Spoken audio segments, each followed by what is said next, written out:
যারা হতাশ, যাদের জীবন ভাল লাগে না, মরে যেতে মনে চায়, গার্লফ্রেন্ড গালি দিছে, আছে না নাই? আবার বয়ফ্রেন্ড গার্লফ্রেন্ডের গালি দিছে, এ ওড়না পেঁচায়া ফ্যানের মধ্যে ঝুলে আত্মহত্যা করে। কত বড় পাগল, তুই মরলি কেন?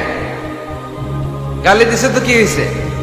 হ্যাঁ, বুঝতে চায় না, হতাশ হয়ে যায়। আর বয়স কম তো ইচড়ে পাকা, অল্পতে কাবু হয়ে যায়। এই সূরাগুলো পড়ে না, এখানে আশার বাণী আছে। আজকে আমি জানি কথা শোনাবো আপনাদেরকে, শুরুতে আগে সংক্ষেপে বলে দিই। এই সূরার মূল কথা হচ্ছে, মানে সেন্ট্রাল থিম বা সাবজেক্ট ম্যাটার, সূরাতুদ দোহার কেন্দ্রীয় আলোচ্য বিষয় হচ্ছে নিরাশ হবেন না, হতাশ হবেন না, হাল ছাড়বেন না, ভরসা রাখবেন কার উপর? মুমিনরা নিরাশ হয়, হতাশ হয়, হাল ছাড়ে নাকি ভরসা রাখে? কার উপর ভরসা? কার উপর ভরসা থাকবে? একজনের উপর। চিল্লায় বলেন, তিনি কে? Never be sad, never lose hope, you will find your way. তুমি তোমার পথ খুঁজে পাবে। আমাদেরকে পথ দেখায় কে? হতাশ যারা, ফ্রাস্ট্রেটেড, আপসেট পিপল, তাদের জন্য, হতাশ ব্যক্তিদের জন্য এই সূরাটা একটা আলোকবর্তিকা, একটা আলোর মশাল। এই সূরাটা পড়লেই হতাশ ব্যক্তিরা মনে শান্তি পায়, আশা ফিরে পায়, দিক ফিরে পায়, ঠিক কিনা? এই সূরাটা নাজিল হওয়ার একটা ব্যাকগ্রাউন্ড আছে, শুনবেন। বিষ্ণু ঈসা ইসলামের কাছে যখন ওহী নাজিল হতে শুরু করলো, বিষ্ণু ঈসা ইসলাম ওহীর কথাগুলো পৌঁছে দিতে লাগলেন। যাই নাজিল হতো বিষ্ণুনবী পৌঁছে দিতেন, বিশ্বনবী সাহাবাদের কাছে শেয়ার করে দিতেন। যেটাই নাজিল হতো তিনি পৌঁছে দিতেন, যেটাই, কারণ আল্লাহর আদেশ, ইয়া আইয়ুহার রাসূল বাল্লিগ মা উনজিলা ইলাইক।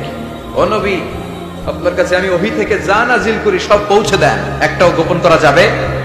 আল্লাহর কাছ থেকে বিশ্বনবী যে সমস্ত মেসেজ, ইনফরমেশন, তথ্য, রেভেলেশন ওহী পেয়েছে, একটাও কি বিশ্বনবী গোপন করেছে? সব প্রকাশ করে গিয়েছে, সব শেয়ার করে গিয়েছে।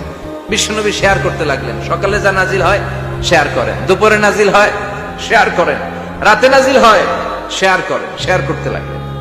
কিন্তু কি অবাক করা কাণ্ড, হঠাৎ করে এই ওহী আসার ধারাবাহিকতা আল্লাহ বন্ধ করে দিলেন।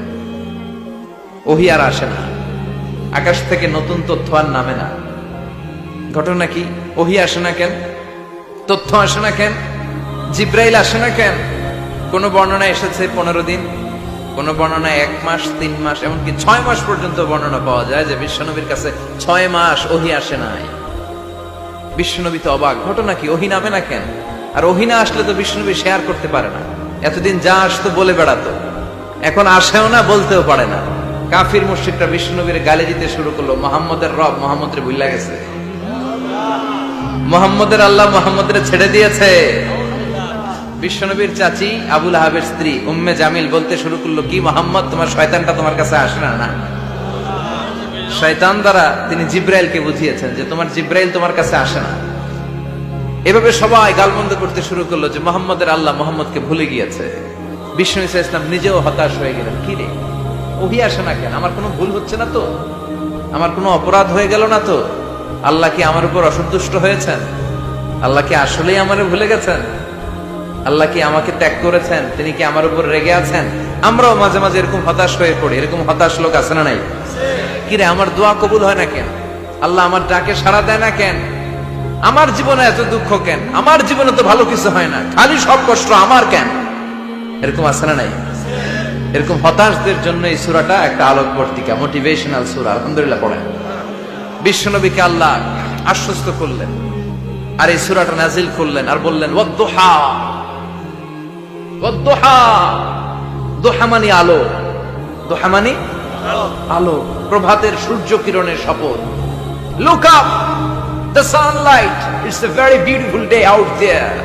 ও নবী, হতাশ হবেন না, বেরোন, সকালের সূর্যটা কত সুন্দর, কি ঝলঝলে পৃথিবী, ফকফকে আর তকতকে, দেখলেই মনটা ভরে যায়, ঠিক কিনা?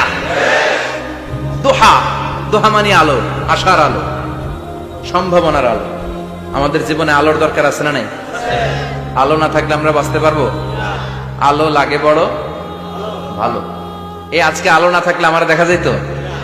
এজন্য কোরআনকে আল্লাহ আলো বলেছেন। কোরআনকে কি বলেছে? কিতাবুন আনজালনাহু ইলাইকা লিতুখরিজান নাসা মিনাল যুলুমাতি ইলান নূর। Muhammad, I've revealed this holy Quran unto you to lead the mankind out of darkness into the light. অন্ধকার থেকে লাইট, লাইট মানে কি? আলো। আলোর দিকে নেওয়ার জন্য কোরআন পাঠিয়েছে। আবার বিশ্বনবীকেও আল্লাহ নূর, নূরের সাথে তুলনা করেছেন। আবার বিশ্বনবী আল্লাহর কাছে নূর চাইতেন, বলতেন আল্লাহ আমার ডানে আলো দাও, আমার বায়ে আলো দাও, আমার সামনে আলো দাও, পিছনে আলো দাও, উপরে আলো দাও, নিচে আলো দাও, আমার দেহে আলো দাও, আমার মাংসপেশির ভিতরে আলো দাও, আমার হাড্ডির ভিতরে আলো দাও, আমার জন্য তুমি আলো দাও। পড়েন আমিন। এজন্য আলো ছাড়া বেঁচে থাকা অসম্ভব। আল্লাহ তাআলা আলোর নামে সূরা দিলেন, সূরাতুদ দুহা, প্রভাতের আলো, প্রভাতের সূর্য কিরণের শপথ, আলোর শপথ। সুবহানাল্লাহ পড়েন। এরপর আল্লাহ বললেন ওয়াল্লাইলি ইযা সাজা, আলোর শপথ, সকাল বেলার সূর্য কিরণের শপথ। দ্বিতীয় আয়াতে আল্লাহ বললেন রাত্রিবেলার শপথ, যখন রাত্রিটা নিঝুম হয় নিস্তব্ধ। নিঝুম আর নিস্তব্ধ রাতের শপথ। তাহলে আল্লাহ আলোর কসম কাটলেন, তারপরে অন্ধকারের কসম কাটলেন, ঠিক কিনা? আলো দ্বারা মূলত আল্লাহ তাআলা ওহীর আগমনকে বুঝিয়েছে, আর অন্ধকার দ্বারা আল্লাহ তাআলা ওহীর অনুপস্থিতি বুঝিয়েছে। এটা দিয়ে আল্লাহ বুঝাতে চাইলেন, ও নবী, কাফির মুশরিকরা আপনারা গালি দেয়, ওরা বলে যে আমি আপনার ভুলে গেছি, আমি আপনারে ত্যাগ করেছি, আমি আপনার প্রতি অসন্তুষ্ট। না না, আমি ইচ্ছা করে ওহী পাঠাই না, কারণ সব সময় আলো থাকলে ভাল লাগে না, কিছু সময় অন্ধকারের দরকার আছে না নাই? বুঝে শুনে উত্তর দিয়ে। 24 ঘন্টা আলো, 365 দিন খালি আলো আলো আরো আলো। যদি সূর্যের আলো সব সময় থাকে 365 দিন, ভাল লাগবে? রাতে ঘুমাবেন কেমন? আবার সব সময় ঘুটঘুটে অন্ধকার, আলো নাই, ভাল লাগে? ক্ষেত খামারে চাষ করা লাগবে না, বাজারে যাওয়া লাগবে না। তার মানে আলোরও দরকার আছে, অন্ধকারেরও দরকার আছে। এটা দিয়ে আল্লাহ বুঝাতে চাইলেন, নবী, ওহী নাজিল করার জন্য দরকার আছে, মাঝে মাঝে ওহী বন্ধ রাখা আপনার বিশ্রাম দেওয়ারও দরকার আছে। চিৎকার করে বলেন আল্লাহু আকবার। এজন্য আল্লাহ বললেন ওয়াদ-দুহা ওয়াল-লাইলি ইযা সাজা মা ওয়াদ্দা'আকা রাব্বুকা ওয়া মা ক্বালা ওয়ালাল আখিরাতু খায়রুন লাকা মিনাল উলা। সুবহানাল্লাহ পড়েন। ও নবী, প্রভাতের সূর্য কিরণের শপথ, নিঝুম নিস্তব্ধ রাত্রিবেলার শপথ, আলো আর অন্ধকারের শপথ করে আমি বললাম, আপনার প্রভু আপনারে ভুলে যায় নাই, আপনার উপর অসন্তুষ্ট হয় নাই। আমি আল্লাহ ইচ্ছা করে ওহী বন্ধ রেখেছি, কারণ ওহীর একটা পাওয়ার আছে। বারবার ওহী রিসিভ করলে আপনার স্নায়ু এটা সহ্য করতে পারবে না, আপনার দেহ এটারে বরদাস্ত করতে পারবে না। নবী, আমি আপনার প্রতি এত রহম দিল, এত ভালোবাসি, বারবার ওহী নিতে নিতে আপনার যে কষ্ট হয়, এই কষ্টটা আমার আল্লাহর সহ্য হয় না।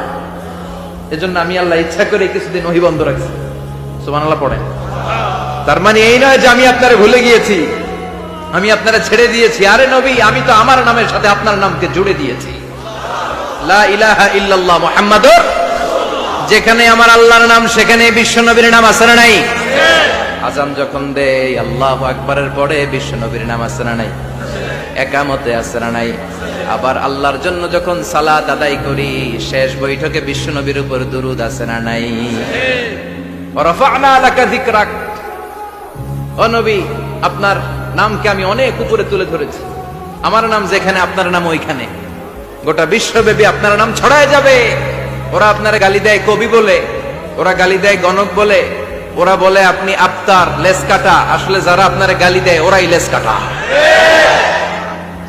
ওরা আপনারে বলে আপনি নির্বংশ, আপনার ছেলেগুলো বেঁচে নাই, মেয়ে বেঁচে আছে, আপনার নাম নেয়ার কেউ থাকবে না। ওই আবু জাহেল, উতবা, সাইবা, ওদের নাম নেয়ার কেউ থাকবে না। আপনি লেস কাটা নন, আপনি নির্বংশ নন। ইন্না শানিয়াকা, চিল্লায় বলেন ইন্না শানিয়াকা। যারা আপনারে গালি দেয়, যারা আপনারা নিয়ে কটু কথা বলে, ওরাই লেস কাটা, ওরাই নির্বংশ। ওদের বংশকে আমি আল্লাহ নির্বংশ করে ছাড়ি। চিল্লায় বলেন ঠিক কিনা? ও নবী, মা ওয়াদ্দা'আকা রাব্বুকা ওয়া মা ক্বালা,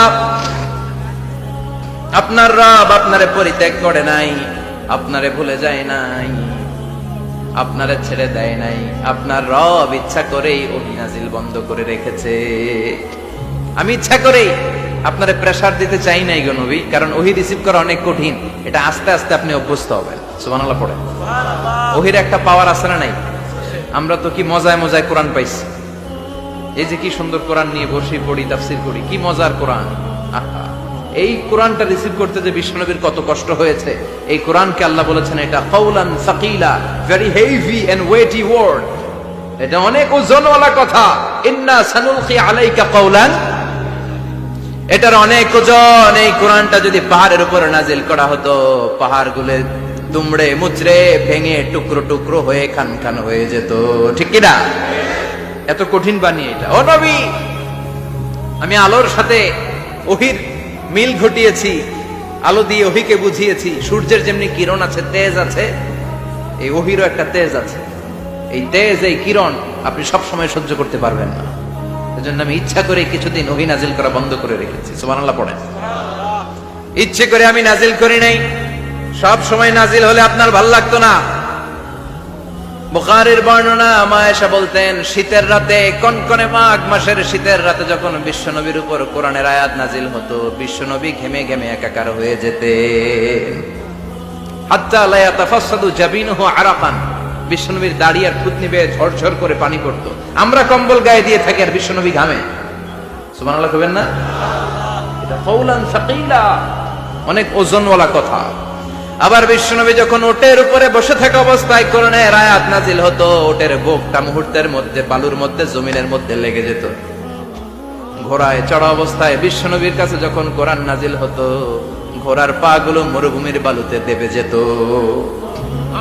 মাঝে মাঝে বিশ্বনবী সাহাবাদের রানের উপরে, পায়ের উপরে মাথা দিয়ে শুয়ে পড়তেন, ক্লান্ত শ্রান্ত। যায়েদ বিন হারেসা, বিশ্বনবীর পালক পুত্র, তার পায়ের উপরে মাথা রেখে বিশ্বনবী একবার কথা বলতে বলতে ঘুমিয়ে পড়লেন। ঘন্টাখানিক ঘুমালেন। যায়েদ বিন হারেসা বলে, আমার কাছে তেমন কোনো কষ্টই হচ্ছে না, বিশ্বনবীর মাথাটা খুব বেশি ওজন মনে হচ্ছে না। ঘন্টাখানিক পর বিশ্বনবীর চোখ খুললেন, আর খোলা মাত্রই ওনার উপর ওহী কোরআনের আয়াত নাজিল করতে শুরু করলো। কে?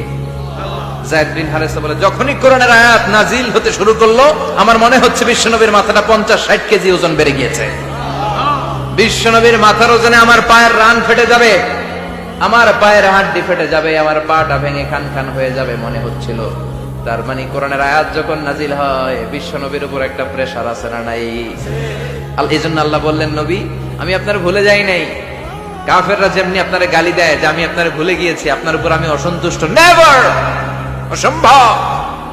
আমি আপনার উপর কখনো অসন্তুষ্ট নই, বরং আমি ইচ্ছা করি আপনার উপর থেকে প্রেসার কমিয়ে দেওয়ার জন্য কয়েকদিন ইচ্ছা করে আপনারে ছুটিতে রাখছি।